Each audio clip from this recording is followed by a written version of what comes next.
À partir de ce tableau-là, on vous présente les différents électrolytes du plasma sanguin. Alors, je vous disais tantôt que je les sautais pour justement en parler un peu plus en détail ici. Alors, pour l'examen, je m'attends que vous puissiez avoir une idée générale de la composition des principaux électrolytes que vous avez étudiés essentiellement à la dernière session. Donc, c'est pas très nouveau, ça va être relativement facile pour vous, à part un ou deux qui est nouveau, et je vais les mentionner plus en détail. Première des choses, je vous demande aucunement d'apprendre les chiffres par cœur. Donc, ça, c'est les valeurs normales. Euh, Ça peut être intéressant si vous avez une analyse sanguine chez quelqu'un qui est près de vous, puis vous voulez connaître les valeurs normales, ben c'est les valeurs officielles. Donc, les valeurs cliniques normales, si vous êtes à 133 de sodium, ben vous êtes en hyponatrémie, vous êtes plus faible. Si vous êtes à 147, vous êtes en hypernatrémie, il y en a un peu plus. Donc, ça va. Je ne vous demande pas de prendre la dernière colonne non plus. On va les voir en détail, ces hormones-là, ces éléments-là. Donc, quand ça sera le temps en session, on étudiera ça. Tout ce que je veux, c'est que si je vous dis qu'est-ce qu'il y a dans le plasma sanguin, donc il y a de l'eau, il y a quoi? Il y a des nutriments, des protéines, il y a des électrolytes. Puis quel genre d'électrolytes? Ben, on a du sodium, potassium, etc. Donc, en chimie, vous aviez déjà étudié c'est quoi un cation, un anion. Je ne vous demande pas de distinguer, mais en fait, cation, c'est des éléments, des ions qui ont perdu un électron. Exemple, le sodium Na, il est neutre. S'il perd un électron, il est chargé positivement. Puis des substances qui vont capter un électron vont avoir un électron de plus finalement, exemple comme le chlore, mais on met une charge négative évidemment pour témoigner du fait qu'il y a un débalancement de charge. Des ions, en fait, c'est des atomes qui ne sont plus neutres. Hein? C'est des atomes qui sont chargés positivement ou négativement par le fait qu'ils gagnent ou perdent un électron. Donc, quand c'est chargé positivement, c'est des cations, anions, c'est négatif. Puis évidemment, comme ils sont solubilisés dans l'eau, on parle d'électrolytes, hein? Donc c'est l'équivalent. Bon, maintenant, ce n'est pas les deux termes les plus importants. Ce que je veux, c'est que vous me disiez, OK, il y a du sodium dans le plasma sanguin. Et à quoi ça sert? Bien, tout ce que vous avez vu en bio 1. Donc, on a beaucoup étudié ça dans le contexte musculaire. Ça veut dire contraction des muscles, pas de sodium, pas de contraction musculaire. Pour les influx nerveux, c'est extrêmement important. Ils ne disent pas, oui, on parle un peu ici. Donc, influx nerveux. Vous avez vu aussi dans le. Non, vous ne l'avez pas vu encore, vous allez le voir avec moi cette session-ci au niveau du cœur. On va voir qu'un problème d'hyper ou d'hyponatrémie va affecter le cycle cardiaque. Donc, c'est extrêmement important aussi pour les fonctions du cœur. Donc, muscles, influx nerveux, cœur, ben, si vous êtes capable de me dire ça, vous êtes correct. Potassium, même chose. Donc, muscles, influx nerveux, rôle différent du sodium, mais qui va permettre quand même de réguler les fonctions nerveuses et musculaires. Puis ici, il n'en parle pas, mais moi, je le rajoute aussi, fonction cardiaque. D'ailleurs, des débalancements en termes de kaliémie, hyper ou hypokaliémie, ça veut dire potassium. Si vous avez trop ou pas assez de potassium, ça amène des troubles cardiaques très rapidement. En fait, c'est un des électrolytes les plus dangereux. Ça, c'est la culture, mais une légère variation peut amener des troubles cardiaques très sévères, en fait. C'est celui qu'on peut moins se permettre de variabilité de point de vue cardiaque. Donc, évidemment, c'est important de savoir que le potassium est important pour le cœur. Calcium, muscle, les os, comme on va voir cette session-ci, ça vous le savez, souvent le calcium qui assure une solidité au niveau des os, mais on a vu ça aussi pour les neurotransmetteurs et influx nerveux. Donc, en fait, ces trois électrolytes-là fonctionnent à peu près sur les mêmes organes. Ils ont des fonctions différentes. Je ne vous demande pas de me dire exactement la différence de rôle entre le sodium et le potassium, mais vous savez, et c'est ça mon objectif, que si votre patient a trop de sodium, potassium, calcium ou il en manque, ben, ça va affecter les principaux organes qu'on vient de voir. Vous attendez un impact sur les muscles, sur les neurones, entre autres du cerveau, ou même fonction cardiaque. Donc, c'est les premiers symptômes devraient affecter ces organes-là en termes de variation hors normale, en dehors de la normale. Hydrogène, pour l'instant, je vais juste marquer pH. Et les hydrogènes sont associés aux acides. En fait, un acide, c'est quoi? C'est une substance qui libère des hydrogènes. Donc, évidemment, quand on vous équilibre acido-basique, on va dire contrôle le pH pour l'instant. C'est un ion extrêmement important parce que si vous avez trop d'hydrogène, votre sang est trop acide, ou si vous en manquez, il va être trop alcalin. Donc, on utilise l'hydrogène en fait pour contrôler et s'assurer que les variations de pH ne sortent pas de la normale. Voilà. Donc, c'est la principale fonction. Le chlore, on l'a vu, fonction essentiellement des flux nerveux aussi. Donc, vous avez déjà vu ça, entre autres, pour contrôler ou empêcher la production d'influx nerveux, entre autres choses. la nouvelle fonction que vous n'êtes peut-être pas au courant, le chlore sert aussi à la digestion dans l'estomac. Donc, c'est un acide.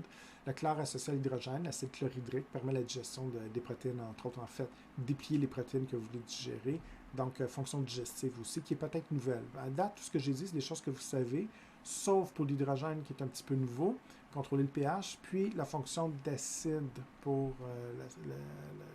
de digestion pour l'acide chlorhydrique, le chlore. Le dernier, il n'y a pas à l'étude. Et les ions bicarbonate, on va les étudier très, très en détail. Quand ça sera le temps. Pour l'instant, on va juste dire régule, contrôle, si vous préférez, le pH sanguin. Mais vous ne savez pas comment ça fonctionne. Donc, pour l'instant, vous êtes juste capable de m'énoncer ça sans trop comprendre. Et ce n'est pas grave, c'est suffisant pour l'instant.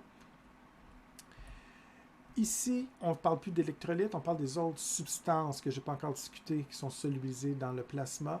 Donc, évidemment, le glucose qui sert essentiellement à produire de l'ATP ou de l'énergie. On vous dit que c'est pour alimenter la respiration cellulaire, donc ça va. Les acides aminés, ça sert à quoi? Bien, essentiellement, c'est pour fabriquer les protéines. Donc, ça aussi, c'est une révision de la dernière session. Si vous avez oublié, vous devez savoir, mais normalement, ça devrait être acquis pour la plupart d'entre vous, j'imagine. Donc, fabriquer des protéines, et les protéines ont différentes fonctions, enzymatiques, exemple pour les enzymes, récepteurs, hormones, peu importe, transporteurs. L'acide lactique, on n'en parle pas pour maintenant.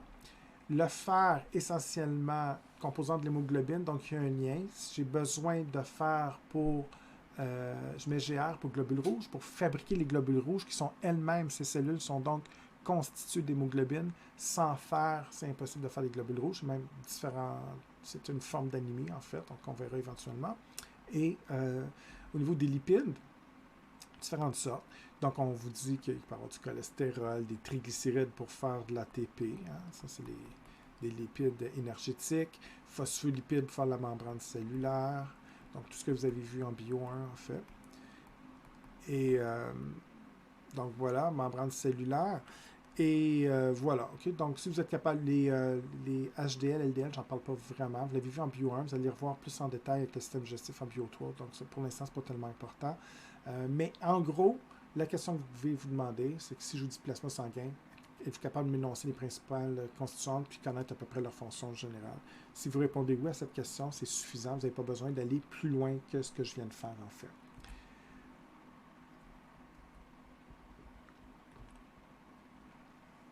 Maintenant qu'on a vu le plasma, on va parler un petit peu plus des éléments figurés du sang. Donc, les éléments figurés du sang, c'est évidemment les 3 types de cellules. Donc, les érythrocytes. Vous n'avez pas à connaître leur taille, c'est inutile. Le nombre, c'est inutile, je ne demande pas ça. La durée de vie, pas les chiffres exacts, mais de façon qualitative, donc à peu près ce que je vais dire en fait. Donc les érythrocytes, les globules rouges, c'est transporter les gaz respiratoires, oxygène ou CO2, tout simplement, c'est leur unique fonction. Durée de vie d'à peu près 120 jours, donc quelques mois, puis c'est ça. Donc vous ne savez pas que c'est 121 ou 119, c'est pas grave, mais vous avez une ordre d'idée, c'est ça que je vous demande. Donc quelques mois, et donc à peu près 4 mois en fait, puis c'est ça. Donc ça, c'est la durée de vie. Les globules blancs ou leucocytes, eux autres, ça dépend beaucoup de quel type de leucocytes qu'on parle. Donc c'est variable. Suite à une infection, tu as des leucocytes qui vont vivre à peu près 24 heures, une douzaine d'heures, 12 à 24 heures en fait. Puis tu en as d'autres qui vont vivre pendant des années. Et des globules blancs qui s'appellent lymphocytes, des lymphocytes mémoire qui peuvent vivre avec vous pendant des années, 10, 15, 20 ans, des fois toute la vie, et vont se réactiver quand vous allez être infecté par le même micro-organisme. C'est tout le concept, en fait, de la vaccination. On veut favoriser la production de ces molécules mémoire-là. Ces cellules mémoire-là, pardon. Donc, en fait, c'est variable. Hein? Ça peut être quelques heures, des mois, des années. Donc, quelques jours aussi. Alors, très variable en termes de durée de vie. Fonction, bien évidemment, c'est la réponse immunitaire, réponse de défense. Ils ont différentes fonctions, mais l'idée, c'est de vous défendre contre les agresseurs externes, exemple micro-organismes. Thrombocytes, c'est des fragments de cellules. Fait que même s'il y a le mot cyte qui veut dire cellule, contrairement aux deux autres, érythrocytes ou leucocytes qui sont des vraies cellules avec une membrane, cytoplasme et tout, les thrombocytes, c'est des fragments de cellules. Alors, laissez-vous pas avoir, il n'y a pas vraiment de cellules complètes, c'est des petits morceaux de cellules. En fait, c'est une cellule qui se fragmente, on verra ça éventuellement. La seule fonction, c'est la coagulation. On parle d'hémostase, mais c'est d'empêcher l'écoulement sanguin. C'est ça qu'on veut retenir. Et c'est environ 2 semaines max. Okay? La durée de vie, là, c'est 5 à 10 jours. Donc, à peu près 2 semaines. Et c'est à peu près ça que je veux garder en tête. Là. Leucocyte, variable, globule rouge, 4 mois, thrombocyte, quelques semaines. Donc, ça vous donne à peu près une idée. Puis les fonctions, bien évidemment, c'est à savoir, mais c'est relativement simple. Alors là, la vraie question, c'est de savoir, bon, vous avez un petit peu une idée de à quoi ça sert tout ça, mais ces cellules-là, comment on fait pour les fabriquer dans votre organisme? Donc, c'est ce que je vais tenter de vous expliquer maintenant. Il y a un mot qui s'appelle hématopoïèse. Donc, héma pour sang, poïèse réfère généralement à un processus de fabrication. Donc, littéralement, en français, ça veut dire fabrication du sang. Première des choses, l'hématopoïèse, c'est l'ensemble des processus qui fabriquent les différentes cellules du sang.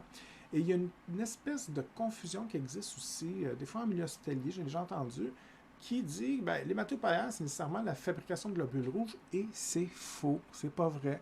L'hématopoïèse, c'est la fabrication des globules rouges, des globules blancs, puis des plaquettes. C'est en fait 3 phénomènes, l'hématopoïèse. L'hématopoïèse, c'est l'ensemble des processus qui s'appellent en fait l'érythropoïèse, la leucopoïèse et la thrombopoïèse. Si vous me parlez d'érythropoïèse, maintenant je suis d'accord avec vous, c'est la formation des érythrocytes uniquement.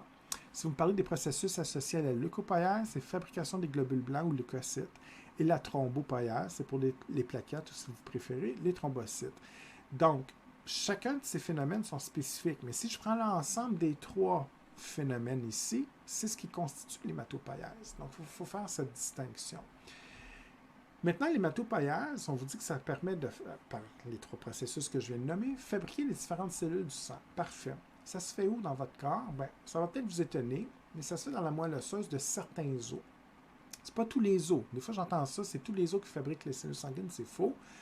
C'est de la moelle osseuse rouge qui va se retrouver uniquement dans certains os, les os longs parfois, certains os, la tête du fémur entre autres, et des choses comme ça. Mais l'idée ici, c'est que certains os possèdent des cellules souches qu'on appelle hématopoïétiques.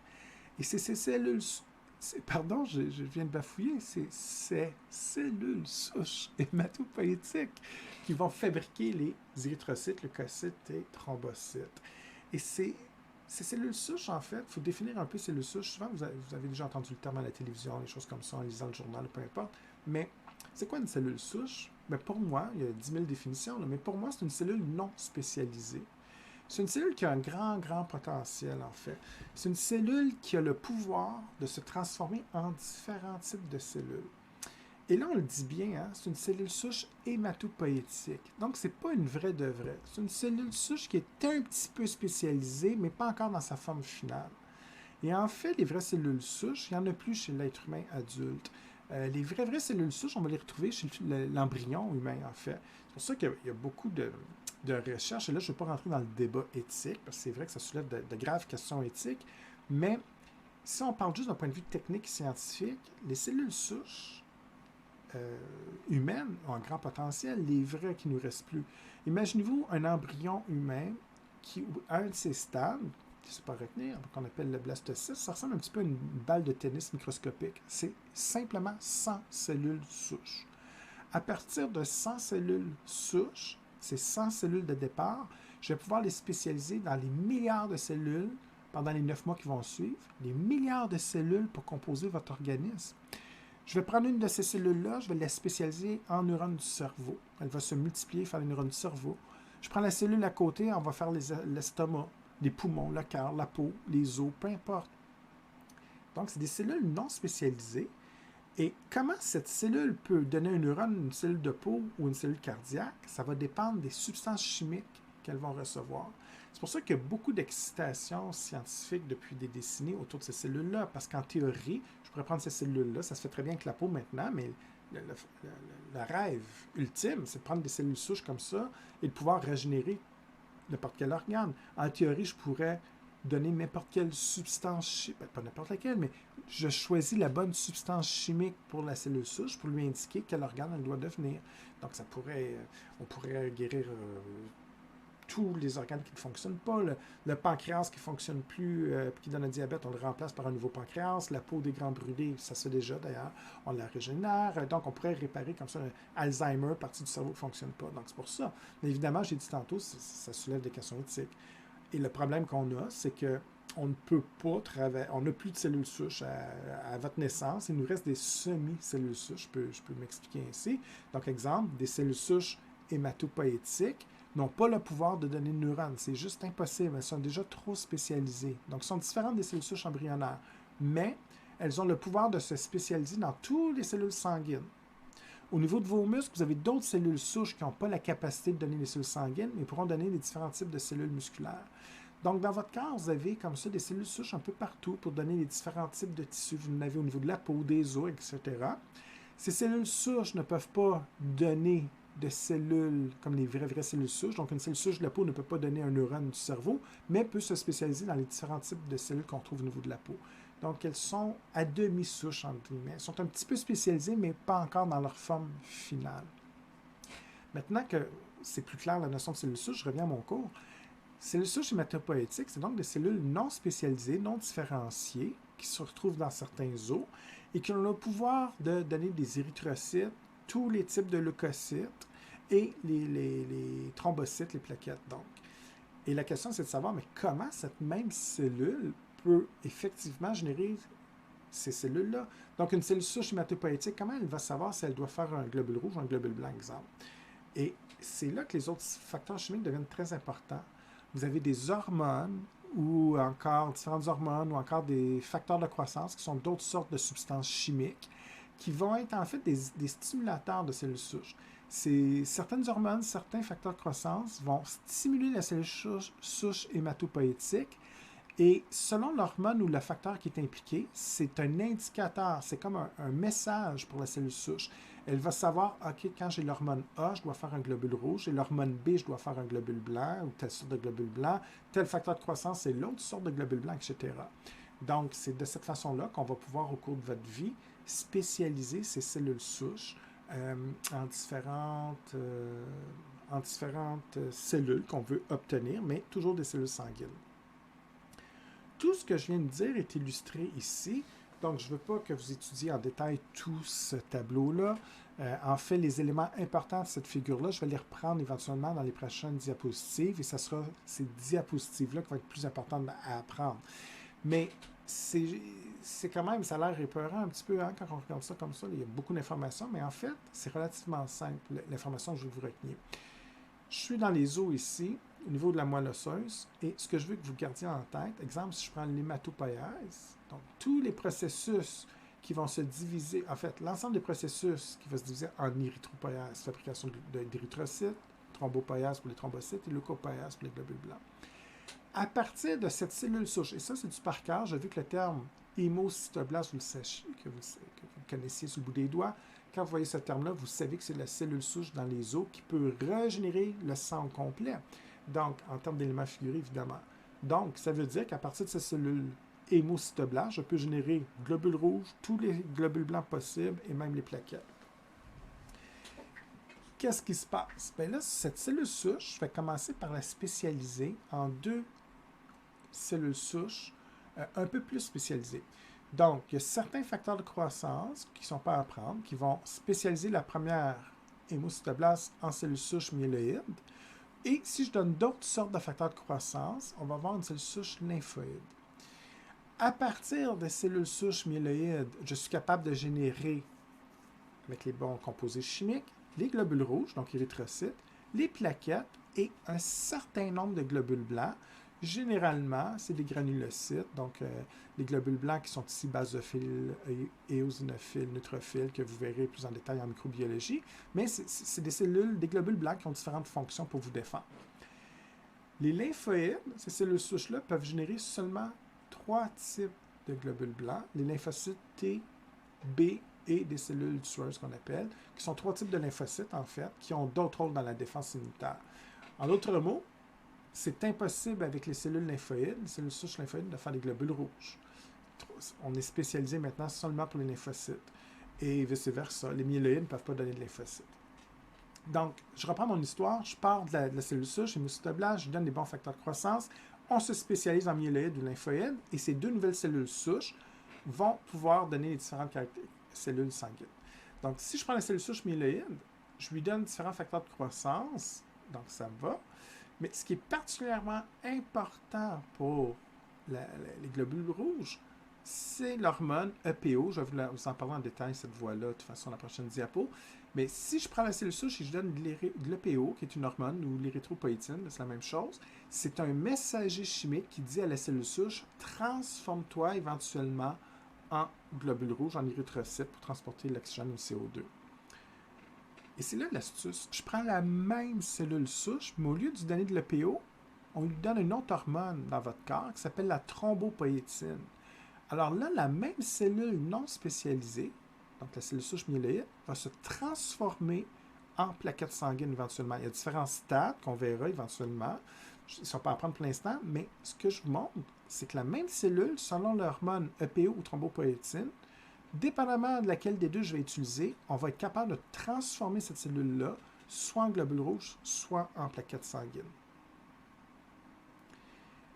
Donc, ça, c'est les deux hormones que je vais vous faire étudier éventuellement, donc ce sera à apprendre. Les différents facteurs de croissance, GM-CSF, CSF, GCSF, etc., il y en a plein en fait.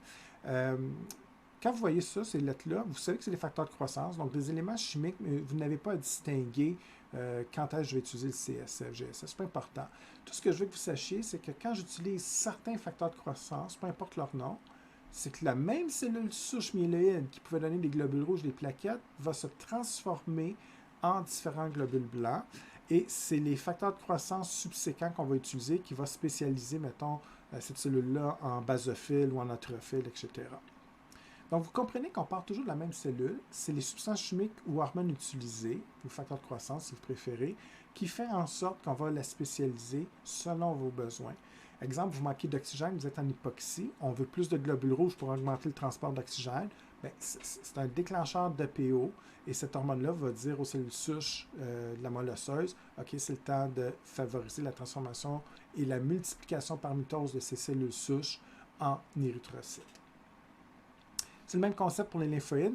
C'est pas écrit ici, ils ont oublié d'indiquer les facteurs de croissance, pas grave, mais c'est des facteurs de croissance similaires aux autres qui va transformer la cellule souche lymphoïde en différents lymphocytes. Donc, vous avez un peu une vision générale de comment on va fabriquer tout ça. Et pour votre culture, je vais parler un peu de greffe de moelle osseuse aussi, parce que c'est vraiment relié à ce que je viens de faire. Donc, deux choses en fait sur la leucémie, qui est un cancer quand même très répandu au Québec, que vous avez sûrement entendu parler. Si vous travaillez déjà en milieu hospitalier ou si vous avez eu des gens près de vous qui ont eu la leucémie, vous avez peut-être déjà entendu parler de leucémie lymphoïde ou myéloïde. En fait, là, vous comprenez pourquoi peut-être. Si c'est une leucémie myéloïde, c'est cette cellule souche qui dérape. Si c'est l'autre, c'est une leucémie lymphoïde. Et en termes de traitement, c'est pas le même traitement, c'est pas les mêmes agents chimiothérapeutiques qu'on va utiliser pour traiter ces deux différents types de leucémie. Là, vous allez me dire, ouais, mais la leucémie, c'est un cancer. Hein? Le blanc, c'est un cancer des leucocytes. Je suis d'accord avec vous. C'est de la mitose exagérée, donc on n'arrête pas de faire de la mitose comme n'importe quelle forme de cancer. C'est le concept du cancer. On fait de la mitose, on accumule les cellules, on forme une tumeur. Mais laquelle qui dérape? Donc, exemple, si c'est la myéloïde génétiquement qui fait qu'on augmente la mitose, bien évidemment, ça devient une leucémie myéloïde. Et si c'était l'autre, ça serait une leucémie lymphoïde. Donc, c'est de la culture, je ne demanderai jamais ça à l'examen, mais ça peut être intéressant, puis c'est des termes que je suis pas mal certain que vous allez entendre parler dans votre vie. L'autre chose que je suis certain que vous allez voir, c'est que ce soit dans le cadre de vos fonctions ou de votre vie personnelle, c'est le terme greffe de moelle osseuse. Et ça aussi, j'entends toutes sortes de trucs plus ou moins bizarres. Donc, on clarifie ça aujourd'hui. Quand on vous dit une greffe de moelle osseuse, on m'a déjà dit que c'était la moelle la colonne vertébrale, puis la moelle épinière qu'on greffait, c'est tout à fait impossible en passant, là, donc ça n'existe pas. C'est en fait tout simplement les cellules souches que je vous parlais tantôt qu'on va donner aux patients. Qu'est-ce qu'on fait? On va prélever dans les os de la moelle osseuse, et c'est en fait la moelle osseuse rouge, et en fait ce qu'on veut, c'est de prélever les hémocytoblastes. On va faire ça, entre autres, chez une personne qui a certains... Ça peut être la leucémie ou d'autres formes de cancer, mais souvent c'est la leucémie parce que les cellules souches comme ça sont cancéreuses, donc elles ne se spécialisent plus en globules rouges, forment des tumeurs et tout ça, mais on n'a plus de globules rouges, on ne peut plus les remplacer. Pendant que ces cellules-là se développent en cancer, en tumeur, ils ne se spécialisent pas. Donc là, on a des problèmes d'hypoxie parce qu'on n'a pas assez de globules rouges. La personne leucémique peut avoir des taches, des pétichis qu'on appelle ou des bleus, hein, si vous voulez aussi, des hématomes, des pétichis, donc accumulation de sang cutané parce que le sang ne coagule pas tout simplement parce qu'on n'a plus de thrombocytes. Attrape des petits rhumes, des petites grippes, toutes sortes d'infections bénignes parce qu'on a moins de globules blancs. Tout ça, en fait, parce qu'on a moins de cellules souches. Ça peut être une cause directe de la leucémie, mais ça peut être aussi un problème de traitement, des fois avec la radiothérapie, chimio, mais surtout la radiothérapie. On irradie les cellules cancéreuses, mais on tue les cellules saines aussi, des fois, malheureusement. C'est un effet secondaire qu'on veut éviter, mais ça arrive. Et on peut détruire par radiation, par le traitement aussi des cellules souches. Bref, ce qui se passe, c'est qu'on manque de cellules souches, peu importe la cause. Et ce qu'on fait, on va prendre un donneur qui est le plus compatible possible. On lui vole, entre guillemets, on fait une ponction, on va chercher la moelle osseuse rouge pour aller récupérer ces cellules souches-là et on les injecte au patient. Et en donnant des nouvelles cellules souches qui sont saines, qui ne sont pas cancéreuses, on va pouvoir, on espère en tout cas qu'on va pouvoir régénérer des globules rouges, globules blancs et tout ça. Donc, c'est un peu l'objectif d'une greffe de moelle osseuse. Mais évidemment, je ne parle pas de ça à l'examen. C'est un peu plus loin que ce que je devais vous enseigner pour le cours. Donc, pour le cours, tout simplement, si je résume tout ça de façon très simple pour l'instant, vous connaissez le nom de la cellule souche de départ. Une cellule souche hémocytoblaste n'est pas spécialisée dans sa forme finale. Elle peut se transformer en deux autres cellules souches, myéloïdes ou lymphoïdes. Ce qu'il faut comprendre, c'est que ces cellules souches, si je leur donne de l'EPO, on va faire des globules rouges. Si on donne une autre hormone qui s'appelle la thrombopoïétine, on fait des thrombocytes ou des plaquettes. Et si c'est des facteurs de croissance, simplement le terme facteur de croissance, c'est suffisant, on va faire les différents types de globules blancs, tout simplement. Dans les prochaines diapos, les prochaines capsules, on va reprendre ces voies-là, les plus importantes, on va les revoir en détail. Mais pour l'instant, on ne va pas plus loin que ça pour la matière.